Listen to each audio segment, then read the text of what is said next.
Les amis, bonjour, j'espère que vous allez bien et que tout se passe pour le mieux pour vous. Alors aujourd'hui, on va parler d'un sujet qui n'est pas forcément drôle. Bon, c'est vrai que d'habitude aussi, on ne parle pas forcément de sujets qui sont totalement drôles. Mais on va aborder, et on va revenir, parce que c'est un sujet qu'on a déjà évoqué, le sujet du pervers narcissique. Avant d'aborder directement le sujet, je vous vois venir, il y en a plein qui, je pense, parmi vous se disent... Ça, c'est un sujet récurrent qui revient de la bouche de tout le monde à chaque fois. Et c'est pas faux. Et il faut faire attention. Toute douleur que vous avez pu ressentir dans un couple, ou toute trahison, ou toute méchanceté peut venir d'une personne dont vous êtes victime, mais sans pour autant que ce soit obligatoirement la réponse d'un pervers narcissique. Toute personne qui agit peut-être mal n'est pas un pervers narcissique. C'est une particularité différente. C'est quelque chose que je nommerais de très diabolique. Pourquoi j'évoque le pervers narcissique comme, je ne vais pas dire un être diabolique, mais plutôt un homme ou une femme qui a des particularités très diaboliques dans sa manière de faire. Premièrement, ta chute sera sa victoire. Il a besoin d'avoir en face de lui une personne qui a de la lumière, et il s'en nourrit. Il a besoin de la lumière de l'autre pour la souiller. Il a besoin d'une personne assez saine pour l'écraser. Une personne parfois un peu naïve qui lui permettra de grandir à ses yeux, de se sentir plus haut, car le pervers narcissique ne vit et ne grandit que lorsque l'autre diminue. Dès lors qu'il crée ce déséquilibre, qui t'écrase, lui il grandit. Et c'est là où la relation avec le pervers narcissique est presque impossible si l'autre n'accepte pas d'être écrasé. Il va commencer par créer une forme d'illusion à tes yeux. Et donc forcément au début il aura une image.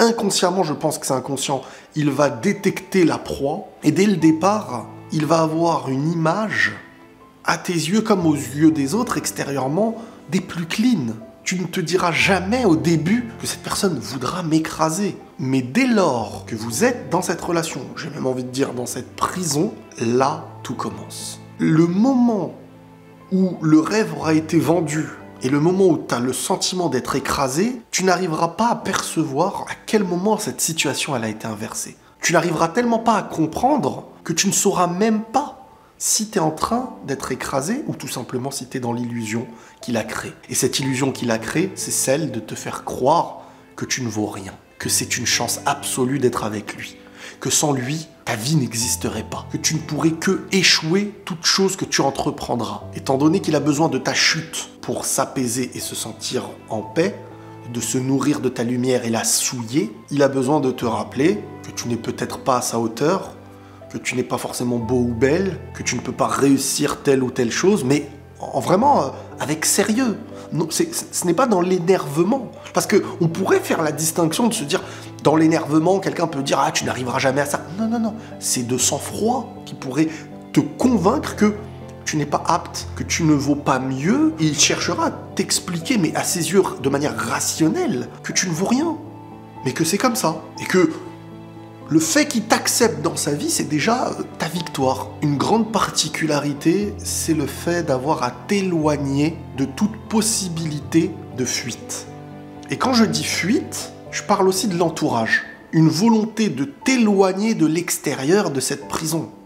Parce qu'en sortant de cette prison, tu découvres le monde hors de la prison. Et forcément, il n'est pas bête. Il sait très bien que dans l'illusion de croire, et c'est un petit peu, c'est marrant le parallèle, parce que c'est un peu notre monde aussi aujourd'hui, à croire, peut-être qu'on est gouverné par des pervers narcissiques, j'en sais rien, mais à une grande échelle en tout cas, l'illusion, c'est de faire croire que tu es dans ta liberté de comprendre que tu ne vaux rien, alors qu'en vrai, tu es dans une prison. Mais quand il a réussi à te faire croire que tu ne vaux rien, il t'utilise de la manière dont il veut. Il se nourrit de toi, et très souvent, c'est des personnes très très compétentes, en plus. Mais vous savez, dans l'esprit d'une personne, quand on lui dit qu'elle ne vaut plus rien et qu'on arrive à le croire, même un génie peut croire qu'il n'est même pas capable de marcher. Et donc, forcément, en vous mettant dans une pièce sombre, c'est la comparaison que j'utilise, c'est la métaphore, en vous mettant dans une pièce sombre, forcément, si on vous fait découvrir que la lumière existe, vous ne voudrez plus rester. Donc, tout est mis en place pour faire en sorte que, attention, ne fréquente pas elle, attention, ne fréquente pas lui, attention, ne va pas là-bas, le mieux c'est que tu restes là. Et l'objectif, c'est vraiment de te mettre dans cette prison pour que tu n'aies plus la possibilité dans ton esprit de comprendre qu'il y a des issues pour t'en sortir, pour t'éloigner de lui, et que le bien peut exister en dehors de lui, car dans ton illusion, tu penses que c'est ton bien. Et c'est là la complexité de l'humain, c'est en étant écrasé, certains se soumettent, et certains acceptent, non pas d'être écrasés, mais de ne même pas comprendre encore qu'ils sont écrasés. Ils ont mal, et quand on leur dit que cette douleur, elle vient de ta faute, eh ben on se remet sur le dos ce poids. Et parfois ça met du temps à changer, parfois ça met des années à se dire qu'on n'est pas le véritable coupable de la douleur qu'on nous met sur le dos, du rabaissement qu'on subit. Ce qui est mis en place aussi, encore une fois pour moi, tout est inconscient et machiavélique, en tout cas je pense, c'est que devant les autres, la meilleure manière de te laisser dans ta cage, c'est de faire en sorte que le petit entourage que tu vas avoir aura une très bonne vision de lui. Donc forcément, quand toi tu chercheras à te confier, si un jour tu cherches à te confier, les autres ne vont pas te conseiller de partir. Ils vont se dire, t'exagères, cette personne elle est pas aussi mauvaise que tu l'évoques. Regarde ce qu'elle est, regarde ce qu'elle fait, regarde la dernière fois, ils auront des petits exemples à te donner, et c'est là où sa manipulation va être 2 fois plus grande, parce que sa manière de te mettre dans l'illusion et de t'écraser en te disant que c'est toi qui as besoin de lui, c'est toi qui es mauvais, et en ayant l'image presque parfaite aux yeux des autres, tu te retrouves dans la situation où même les autres, d'une certaine manière, deviennent son outil. Et c'est pas facile parce que nous on baigne dans les apparences. Il suffit qu'une personne qu'on ne connaît pas extérieurement a l'air d'être gentil, nous invite, ou nous fait un grand sourire, ou nous laisse passer, ou qu'on se dit elle est gentille, elle est bien. Et c'est là le plus gros danger, que ce soit pour démarrer une relation, ou pour conseiller une personne qui se dit être en danger. Ensuite, il y a le moment où il sent que tu peux t'en aller. Le moment où tu commences à détecter et sortir un peu de l'illusion. T'es entre les deux. Tu te dis, là c'est bizarre, là je suis pas dans une relation normale. Une relation de couple, c'est censé être de la paix. Avec des épreuves, mais c'est de la paix.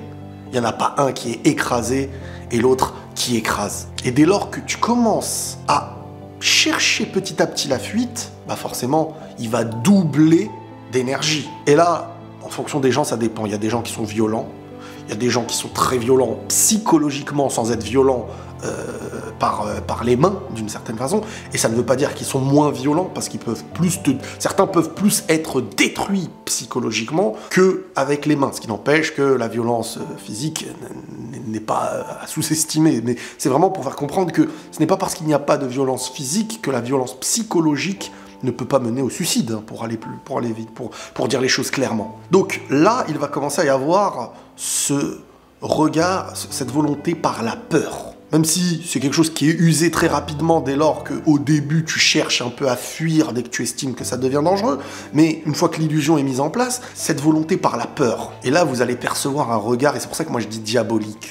Et vous remarquerez chez certains pervers narcissiques, le regard qui devient sombre. C'est comme si le diable sortait de son regard. Là où avant, il y avait l'illusion qu'il mettait en place. Là, tu commences à sentir que t'as franchi la première barrière, mais il reste la barrière intérieure de l'autre à combattre. Et cette barrière-là, c'est le véritable mal qui existe en lui, et sa volonté de ne pas te laisser t'enfuir, de ne pas te laisser partir. Ta lumière, elle est trop utile pour lui. Il peut pas te laisser comme ça t'en aller. T'as trop d'importance dans sa nourriture, d'une certaine manière. Mais il faut aussi comprendre, et c'est là où je vous dis que la meilleure manière de s'en aller, c'est aussi de comprendre que le pervers narcissique, de base, est quelqu'un de très très faible. Il peut terroriser, mais il est très très faible. C'est quelqu'un qui ne peut survivre qu'avec cette fonction aujourd'hui. C'est quelqu'un qui, sans la manipulation, sans le fait d'écraser, de faire croire qu'il est meilleur, que l'autre a besoin d'accepter l'infériorité pour que celui-ci grandisse, etc., il ne vit pas. Il va utiliser de plein de stratagèmes. Quand il sent que tu es en train de partir, soit il va jouer la facette de te redonner de l'espoir, soit de te terroriser pour t'empêcher de t'en aller. Et en fonction de la personne que tu es, si tu es quelqu'un d'assez peureux, il jouera de la peur. Si tu es quelqu'un de très courageux, il jouera des sentiments. Si tu es quelqu'un, il jouera de ce que tu es. Tu es sa proie à ses yeux. Il ne peut pas te laisser partir. Donc tous ces stratagèmes deviennent hyper compliqués pour toi.